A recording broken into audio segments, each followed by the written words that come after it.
Welcome to Shanvi media. నేను మీ anchor రచన. తెలంగాణలో మరికొన్ని రోజుల్లో ఏం జరగబోతుంది? కేసీఆర్ స్టేట్మెంట్ త్వరలో నిజం కాబోతుందా? రానున్న రోజుల్లో రాష్ట్రంలో బై ఎలక్షన్ ఫైట్ జరగనుందా? ఉప ఎన్నిక వస్తే ఎక్కడ ఏ పార్టీ గెలవబోతుంది? ప్రభుత్వం వ్యతిరేకతను గులాబీ బాస్ ఎలా మలుచుకోబోతున్నారు?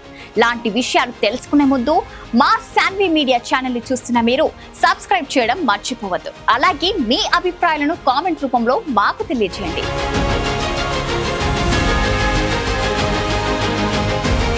అసెంబ్లీ ఎన్నికల్లో ఓటమి తర్వాత కేసీఆర్ ప్రజల్లోకి రాకుండా ఫామ్ హౌస్ కి పరిమితమయ్యారు. తాజాగా గులాబీ బాస్ బై ఎలక్షన్స్ గురించి మాట్లాడడం రాజకీయ వర్గాల్లో తీవ్ర చర్చనీయాంశమైంది. కాంగ్రెస్ అధికారంలోకి రాగానే బీఆర్ఎస్ గుర్తుపై గెలిచిన ఎమ్మెల్యేలు పార్టీ ఫిరాయించి కాంగ్రెస్ లో చేరిపోయారు. వాళ్లపై అనర్హత వేటు వేయాలని బీఆర్ఎస్ డిమాండ్ చేస్తుంది.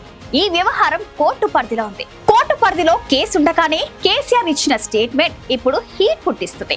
త్వరలో ఉప ఎన్నికలు వస్తాయని, ఫిరాయింపులకు పాల్పడిన ప్రతి ఎమ్మెల్యేని తెలంగాణ ప్రజలు ఓడించి బుద్ధి చెప్తారని గులాబీ బాస్ చెప్పడం పార్టీ శ్రేణుల్లో కొత్త ఉత్సాహాన్ని నింపింది. అయితే కేసీఆర్ ఇంత స్ట్రేట్ కామెంట్స్ చేయడం వెనుక గత 10 ఏళ్ల తమ హయాంలో చేసిన అభివృద్ధిని పట్టించుకొని ప్రజలు ఇప్పుడు ఏడాదిలో కాంగ్రెస్ ఇచ్చిన హామీలను అమలు చేయలేదనే కోపంతోనే గెలిపిస్తారనేది ధీమాతో ఉన్నట్లుగా కనిపిస్తుంది. ఒకవేళ అదే జరిగితే అప్పుడైనా ప్రజల్లోకి వచ్చి రేవంత్ రెడ్డి సర్కార్ను కడిగి పారేయొచ్చని బీఆర్ఎస్ బాస్ పొలిటికల్ ప్లాన్ లా కనిపిస్తుంది. ఉద్యమ పార్టీగా మొదలై ప్రత్యేక రాష్ట్రాన్ని సాధించుకున్న బీఆర్ఎస్ 2 సార్లు అధికారాన్ని పొంది ముచ్చటగా 3వ ఓడిపోయింది. అయితే 10 ఏళ్ల తర్వాత అధికారంలోకి వచ్చిన కాంగ్రెస్ పార్టీ తమ ఏడాది పాలనలో తెలంగాణ ప్రజల నమ్మకాన్ని నిలబెట్టలేకపోయిందనేది విమర్శలు వస్తున్నాయి. మరి ఎన్నికల ముందు ఇచ్చిన హామీలు, వాగ్దానాలను అమలు చేయడం లేదని ప్రజల్లో తీవ్ర ఆగ్రహం కూడా ఉంది. ఇలాంటి పరిస్థితుల్లోనే మాజీ సీఎం బీఆర్ఎస్ చీఫ్ కేసీఆర్ ఉప ఎన్నికల ప్రస్తావన తేవడం ఆసక్తికరంగా మారింది. మరి బీఆర్ఎస్ పార్టీ గుర్తుతో గెలిచిన ఎమ్మెల్యేలు కాంగ్రెస్ లో చేరారు. వాళ్లపై అనర్హత వేటు వేయాలని బీఆర్ఎస్ న్యాయ పోరాటం చేస్తుంది. ఆ వ్యవహారం ఇంకా కోర్టు పరిధిలో నలుగుతుంది. ఇటీవల మాజీ సీఎం కేసీఆర్ ను స్టేషన్ గన్పూర్ మాజీ ఎమ్మెల్యే రాజయ్య కలిశారు. ఈ సందర్భంగా కేసీఆర్ సంచలన కామెంట్ చేశారు.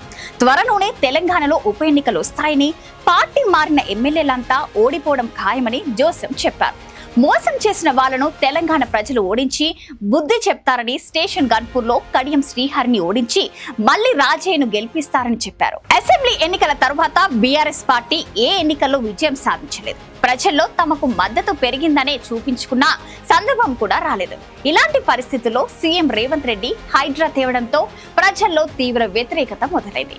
ఇప్పుడున్న పరిస్థితుల్లో ఏ ఎన్నికలు వచ్చినా కాంగ్రెస్ ఓడించి రేవంత్ రెడ్డికి బుద్ధి చెప్పాలనే కోపంతో ప్రజలు ఉన్నట్లుగా గ్రహించిన కేసీఆర్ ఉప ఎన్నికలు అంటూ పార్టీ ఫిరాయించిన ఎమ్మెల్యేల అంశాన్ని తెరపైకి తెచ్చారు. చూడాలి మరి మినీ సమరం జరిగితే రారాజుగా ఏ పార్టీ నిలుస్తుందో.